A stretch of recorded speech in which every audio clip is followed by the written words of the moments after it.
goes there. We are set for life, yeah, ain't nothing that's gonna take over. Today we are bringing a new car to the channel, and I am especially excited about this one because it's not mine, it's my son's. Behind the scenes, he's had about 5 cars that we've never shown to you before. And today, we're going to introduce his new car. I think we should just get straight into it because I can't stand on YouTube. You've got a half an hour long my new car video and it's only the last 5 minutes where someone's actually showing the car. So I think, let me just show you my bridge-ported Mazda RX-8 R3 that has had a lot of modifications and work done to it. But you may be wondering, what's the other RX-8 doing there that we just walked past? That is all part of the story of how we got to where we are today with this car. Yeah, ain't nothing that's gonna take over. She know when they gonna take it, but I grab it. I'ma have it. I'ma cut them out habit. So I gotta do it, man. I tell them the madness. Cause I've been really putting man, I want my status. So to start off with the story of how we got here is my first car. I took a break in between school and uni to work at a pub just to earn my first car. Because my parents said to me when I said, what are we doing about my first car? They said, you better go out and earn it. So I did. I really wanted a Golf at the time because of my history racing in the Volkswagen Racing Cup. So I bought this beautiful mint condition. No, it was a really ropey Golf that crabs down the road. I put some big bad boy wheels on it. And a few months later, the gearbox blew up. You were then able to make a profit on that car because you broke it for parts, sold off all the parts separately. And that brings us on to car number 2. I ended up replacing that with an R56 Mini Cooper S. That car was bone stock, I never did anything to it. And it was brilliant. I actually still really want to own another one of those one day because it was like a little go-kart for the roads. It was absolutely amazing. Then that brings us to the main part of the story. I really wanted my first entry into the Japanese car world. And I also really wanted a rear-wheel drive car. I really wanted my own proper sports car. I obviously wanted to buy a Mark IV Supra or an R32 GTR. And then I saw the prices and realized there was no way in hell I was going to afford that being a university student. But my real dream car was an FD RX-7. Again, couldn't quite afford that at the time. But then I came across the RX-8. And at the time I didn't actually really realize that they were as cheap as they were. So I did a lot of research into them, found out why they were so cheap, and decided that I'm gonna take the risk on an RX-8. I could afford the insurance, and I could afford the car with a straight swap with my Mini Cooper S, and it was a match made in heaven. Now, we actually filmed a video introducing that car, thinking we were gonna bring it to the channel then, but I was never 100% happy with the video, and the car was still stock, and I just didn't really wanna bring it out at the time yet. It was always just meant to be a bridging car, a starting car, into the Japanese car world, rear-wheel drive, but I ended up falling in love with the engine, falling in love with the chassis. It was just brilliant. And from that point on, I did a few modifications to it. I fitted an exhaust system myself, changed to some PZ wheels from the Pro Drive Edition, and that was pretty much it, until unfortunately, the engine decided to let go.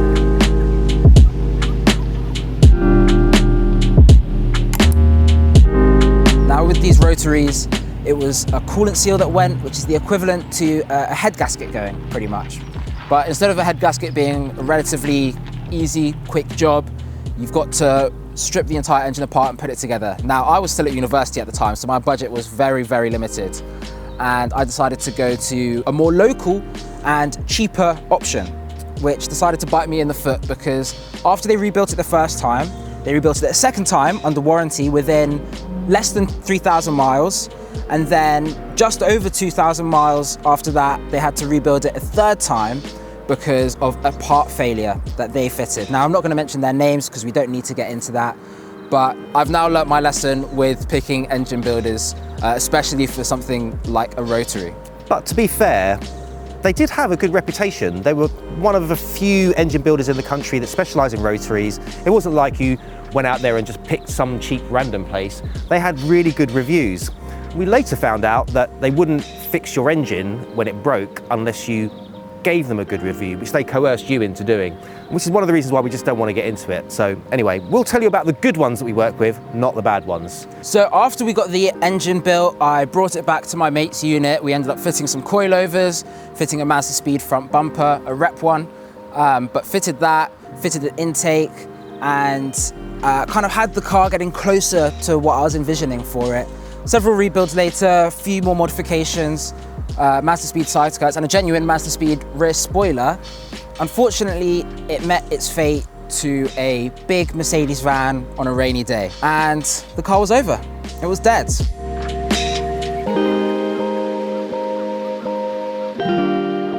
I ended up actually selling it to a colleague of mine who's doing an EV conversion. Hopefully, one day, if that car ever gets finished, we'll hopefully see that on the channel at some point.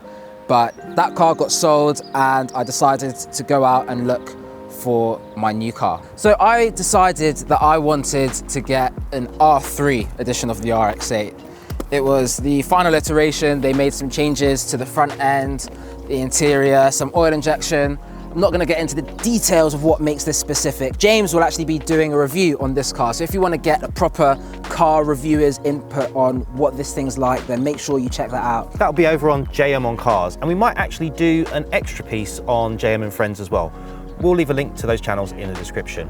So when I was looking for an R3, originally I wanted a black one to keep with the theme of my first RX-8. However, I went to go and have a look at one. It was just not a very good car. But the good thing about going to see that car was I got to see what it looks like when it's dirty.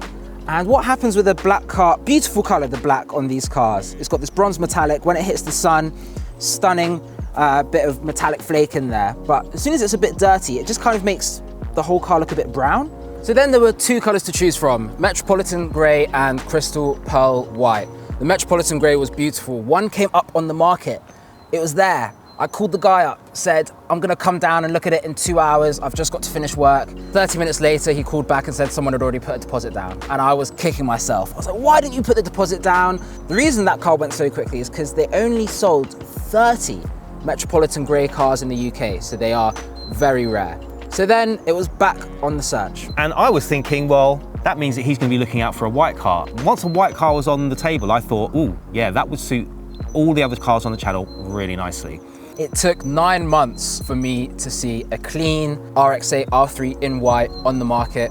I think one or two had popped up in the middle, but they were either ridiculously high mileage or they were really rough around the edges or mismatching panels, and it just didn't look good until this car came up.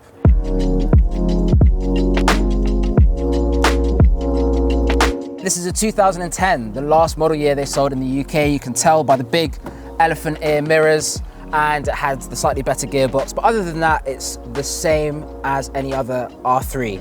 But this one only has 30,000 miles, which is very low for one of these cars. It's a 2010, so what, 14 years later when we bought it in 24? It was a match made in heaven.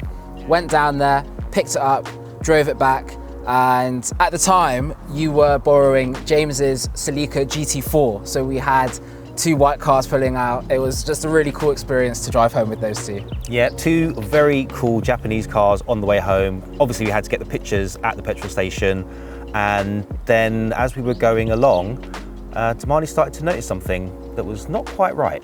Over an hour into our journey on the way back, bearing in mind we test drove it there, everything felt good. Over an hour after driving it back, I started to get this horrible juddering every time I was braking, and then it would go away and then it would come back. And I realized I had a partially seized front caliper. It was a bit scary because I'd never experienced a seized caliper before. It was a big worry. I was like, oh no, what have I done? I've bought a dud car. But luckily replacing a caliper on one of these is not too expensive. It's only a couple £100. But I didn't do that. I decided it would be a great idea, instead of spending a few £100, spend a few £1,000s on a 6-pot AP Racing big brake kit, all new calipers for the rear as well, floating disc for the back, floating disc for the front, 3 5.5mm discs on the front, hell braided brake lines.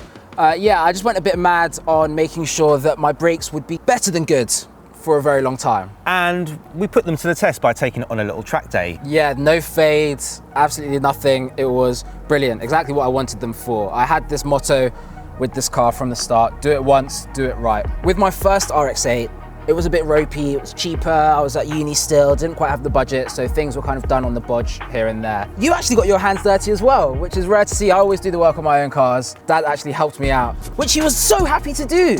No, I was not. He was so happy. I'd pull him away from his desk. He loved it. But something happened while we were fitting the brakes.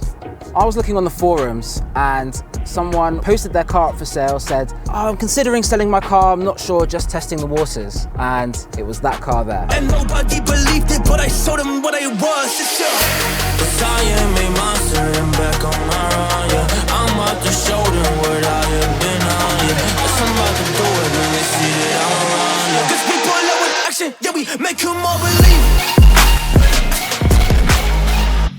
So when Damani came to me and said, Dad, you're not going to believe this, I found another white R3. Was it a couple of months, a month after you bought this one? About 2 months, yeah. Yeah, and I was like, they're like buses, you know? You wait for ages, none come along, and then eventually 2 arrive at the same time.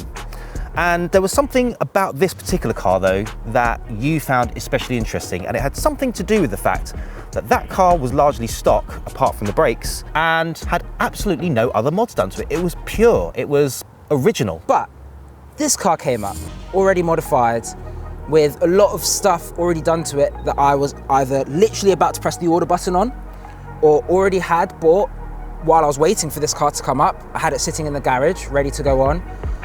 Plus even more, I decided it would be the smart financial decision to buy another RX-8 R3.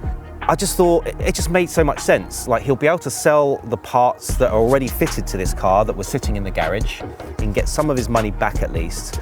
But then the challenge was, how's he going to pay for it? Because he'd put all of his money into that car and the parts that were in the garage, and there was no way we were going to be able to quickly enough turn around the selling of those parts, the selling of this car, to make sure that we got this one. This is where the Bank of Dad got involved. I kind of thought it would be handy for me to have access to a car that I could use as a bit of a run around while my 370Z Nismo is off having some work done. And yes, that is going to be on the channel again soon. It's just taking a little longer than we'd hoped, but there's some engine upgrades that are coming and we'll tell you about that in a future video. So I essentially extended a bridging loan using that car as collateral so that he could then go and buy this one. This car looked a bit different. We've got some pictures and clips of how it looked before, but those wheels, tyres and brakes were on this. One of the first things that I decided to do was just do a full swap because I'd put brand new calipers, brand new discs, brand new lines, all on that car. And this car had actually, the previous owner had, within the last year or two, put on Brembo brakes, new calipers at the rear, new discs, new pads. It was all fresh. I just wanted my stuff because my stuff was just a bit better. 4-pot Brembos as opposed to 6-pot AP Racing. I just wanted that stuff. So one of the first things was a full, complete swap over between the two lines, brakes, everything. So this car now has the Brembos and the black wheels. And this car had a lot more than just brakes done to it. It had coilovers, which I was about to order. I was going to get some Olins and spend silly money again on a Mazda RX-8, which not really many people do.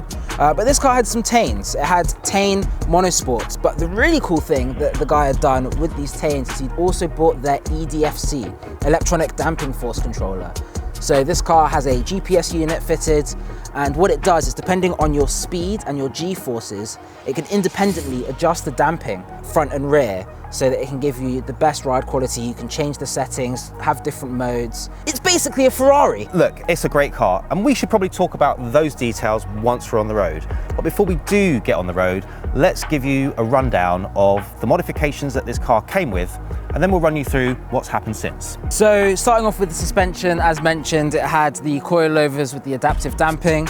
It's got anti-roll bars from Whiteline, and it's also got Cusco carbon fiber strap braces front and rear just to stiffen up the chassis. And that was already fitted. Also exhaust system, it had a Racing Beat equal length manifold, which I already had sitting in the garage, and it had a Sportz cat and a Racing Beat catback as well. Spirit R headlights, these are from a 1 of 1000 special edition they only did in Japan for the headlights and the tail lights. I already had a set of headlights sitting in the garage as well. Some Japanese OEM front fog deletes. So the engine bay isn't quite as clean as it once was when I first bought it, because I have taken the car on a drift day.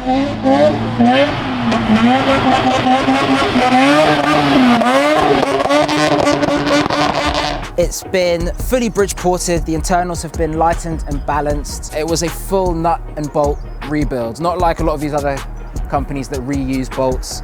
Everything was clean and brand new. It also had a Racing Beat Revvy intake. And to finish off the mods that had already been done to the car, it had a 1 of 30 Auto X steering wheel in carbon fiber, which if anyone wants to buy off me, please leave a comment because I'll be replacing that steering wheel soon. It also had an Android Auto, Apple CarPlay, Pioneer head unit, and a Pioneer subwoofer in the boot, so the sound system sounds great, which is perfect for long cruises.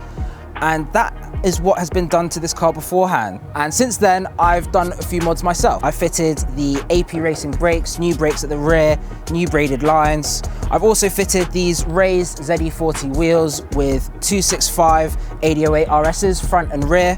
Now, to get the stance I wanted, I did lower the car a bit on the coilovers. I just wound them down. And to fit this wheel and tire package, I had to roll the front and rear arches.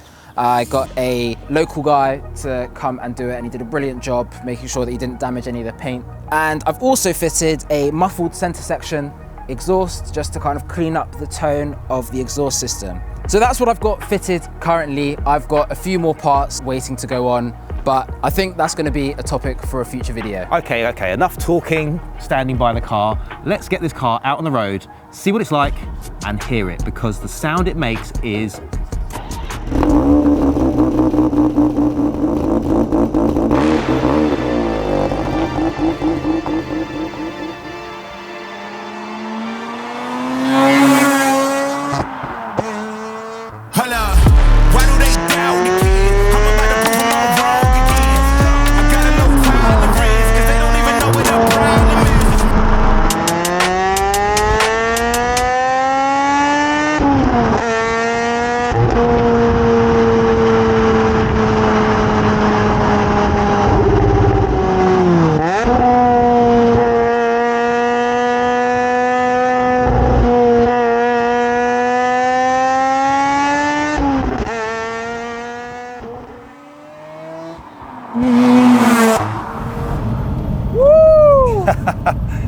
Now this car revs all the way out to 9,500 RPM. 9,750 with this car. Name me another car in this price range that revs that high.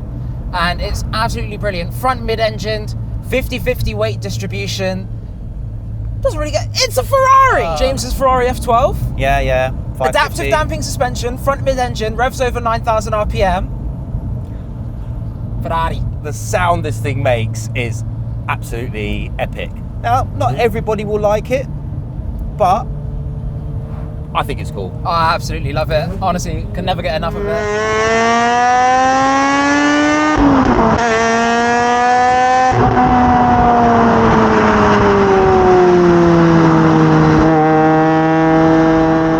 Wow. When the exhaust gets hot as well, between shifts, sometimes it'll go bah!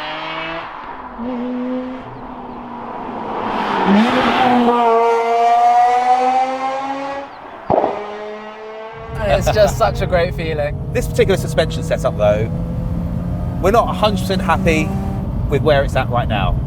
The Tein Mono Sport suspension is very soft, but I do want to play around with this EDFC, this adaptive damping. I think it's a cool, bit of a gimmick, but I think it's a cool feature. So I'm going to try, I think, the top level Teins, Tein Mono Racing, which you can choose the spring rate on, and then obviously the dampers come tuned to that spring rate. So I can go several layers higher than this in the spring rate. Problem is, because I run the car quite low, it has to be quite stiff because it doesn't have as much travel. And despite the fact you roll the arches, there is still a little bit of rubbing occasionally, isn't there? Yeah, there's a bit of rubbing on the bumper to arch bracket and a bit on the wheel liners, but I think I've rubbed through whatever was rubbing on the arch liner.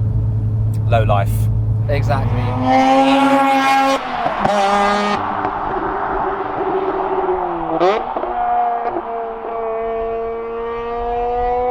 As I said before, the RX-8 was never meant to be a car that I saw myself owning for a decent period of time. It was just meant to be a stepping stone, but I'm never selling this thing. You're in love, aren't you? I really am. I can never sell this car. I really felt that way about the black car, and after everything I went through with it, I'm still an RX-8, and I think that says a lot.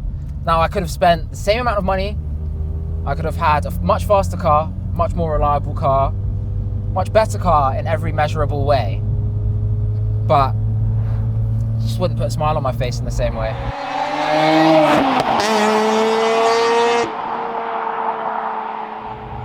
Now, I haven't driven this in anger, but I have driven your old car, i.e. my now current car, which by the way, the intention wasn't to keep that for too long, and that will be going up for sale in the not too distant future. There's a little bit of work that we're going to do to it. Want to clean up the headlights so they're nice and clear, and there's a couple of little details here and there that we want to address. But once that's done, that will be going up for sale. So if you're interested in potentially buying it, do drop us a message on Instagram or via our email address, info@sportsandtouring.com. Back to the point of what I was going to make. Having driven that car, I know how much fun an RX-8 can be. I've been telling him he should just sell the Lambo because the RX-8 is a much better car, obviously. Yeah, I don't agree. And I don't have the emotional attachment you have to this. It's like, if I had to sell my 370Z or the Lambo, I would sell the Lambo because I could never sell that Z. Yeah. But, you know, if anything had to go in my collection, it would first be the RX-8, which is the case. Plus, the only thing is, he's done such a good job on this car, I could never do anything better with mine. A lot of the time we're on the phone and he's like, oh, now that I've been in your car, I want to put an exhaust on mine. But the whole point of that car is it's clean and stock. Yeah. And obviously, because the plan has always been to sell it, there's been no point putting any time or money into modifying it to then just very quickly put it back to stock.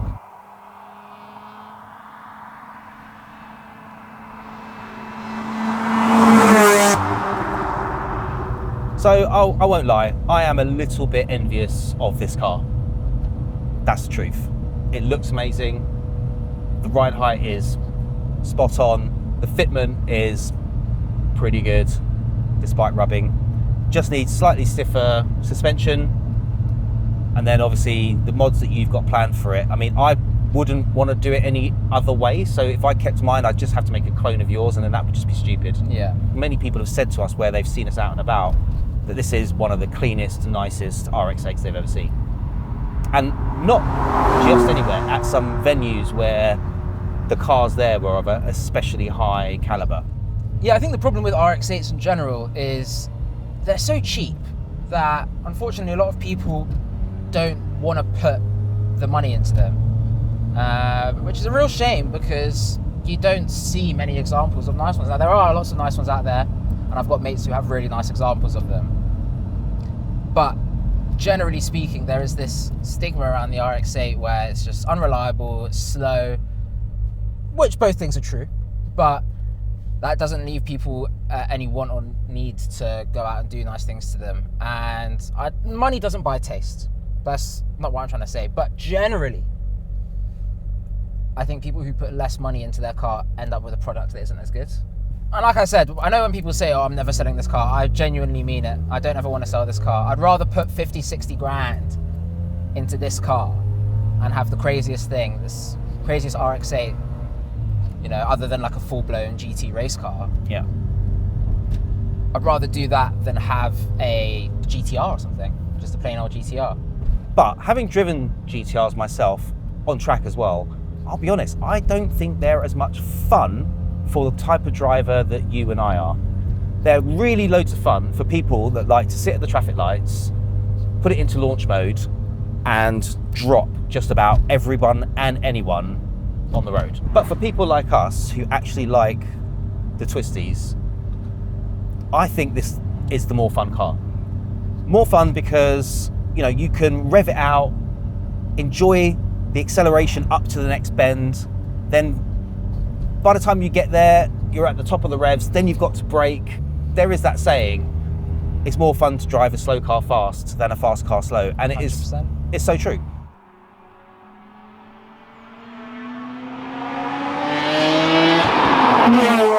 There's actually one other modification that I've done that I forgot to mention.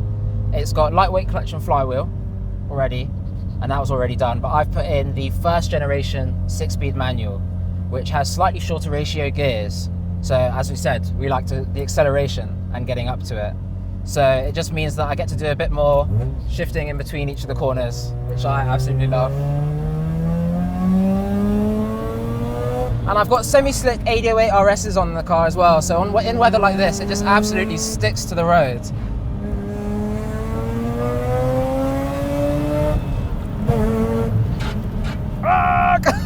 That's the rubbing. That's the rubbing.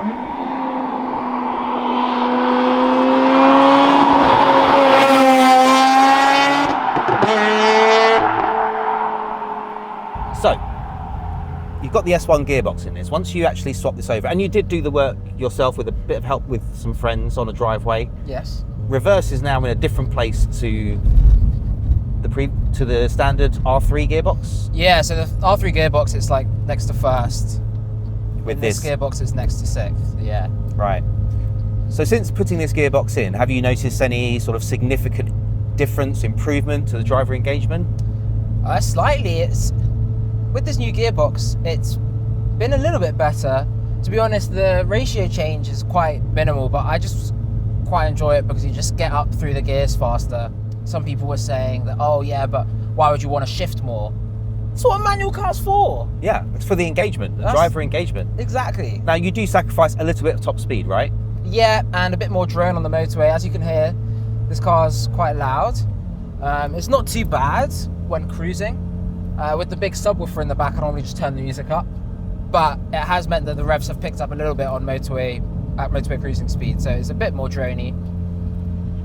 Other than that, it's been great. So I think we've covered everything that was done to this car before you got it, everything you have done to the car since you've got it, which is still quite substantial: gearbox, ride height, wheels.